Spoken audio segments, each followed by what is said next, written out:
Et voilà, le dernier effecteur qu'on va voir, c'est vraiment celui qui va donner l'impression de flottaison ou de soit dans l'espace ou dans un environnement comme une piscine ici.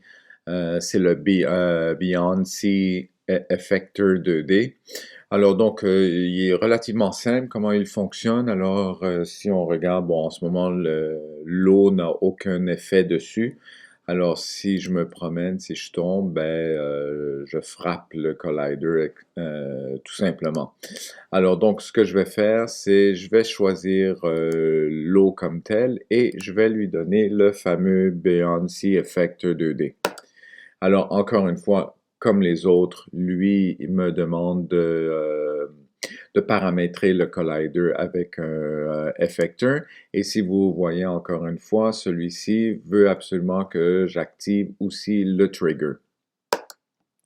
Pourquoi? Parce que c'est vraiment pour donner l'impression justement de flottaison, donc je dois rentrer dans la zone.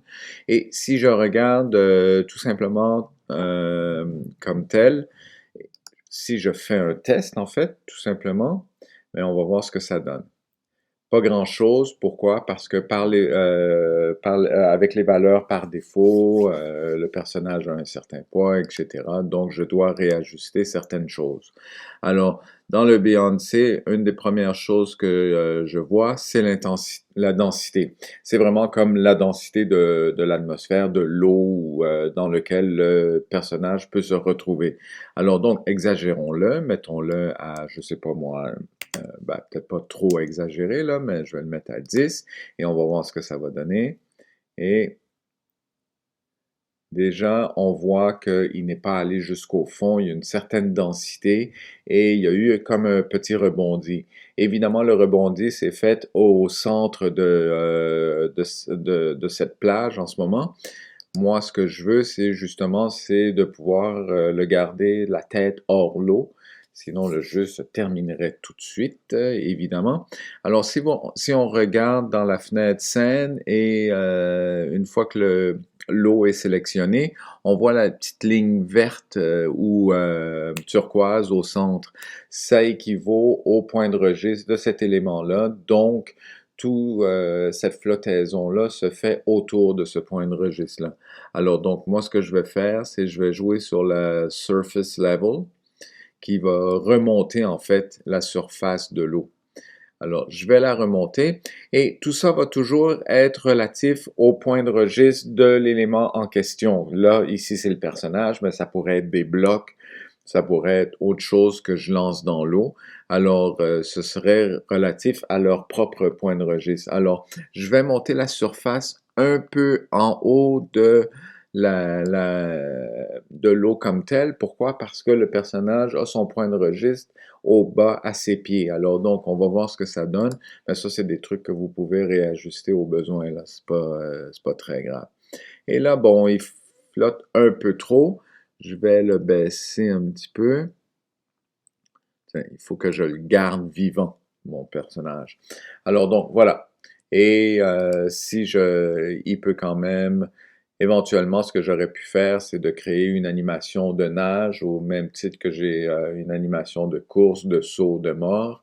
Mais bon, je pense que vous avez compris le principe. Alors, ce qui est important là-dedans, c'est la densité, le surface level.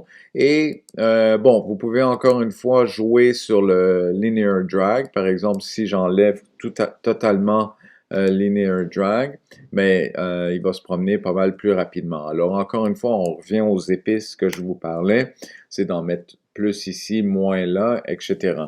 L'autre chose qui peut être intéressant, c'est de créer une espèce de, pas vacuum, mais une espèce de vague, de courant, soit dans l'eau ou soit dans l'air. Alors, en ce moment, par exemple, le flow magnitude est à 0. Alors, en le mettant, par exemple, à 100, on va voir ce que ça donne, il va avancer.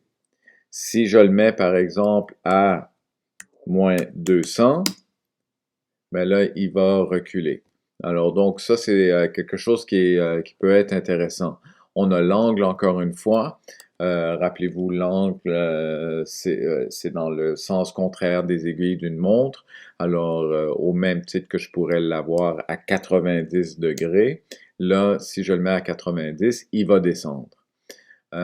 Mais donc, je vais le laisser à 0 dans ce cas-ci. Là, c'est la bonne méthode pour une surface d'eau. Alors, c'est un petit peu ça les paramètres du Beyoncé Effector 2D. C'est relativement très simple. Alors, si je recommence, je vais mettre mon personnage, je vais le déplacer, mon personnage, sur le tremplin, justement. Et je vais changer certains trucs dans l'eau. Alors, donc, je vais le mettre à 500. J'exagère, le flow magnitude. Et, euh, et la densité, je pourrais, encore une fois, si j'augmente la densité, il va avoir moins l'esprit de rebond dans l'eau et je peux perdre un petit peu l'effet voulu. Alors, regardons ce que ça donne. Tu vois, la densité est tellement grande qu'il ne rentre même pas dans l'eau. Alors donc, 20, évidemment, c'était trop.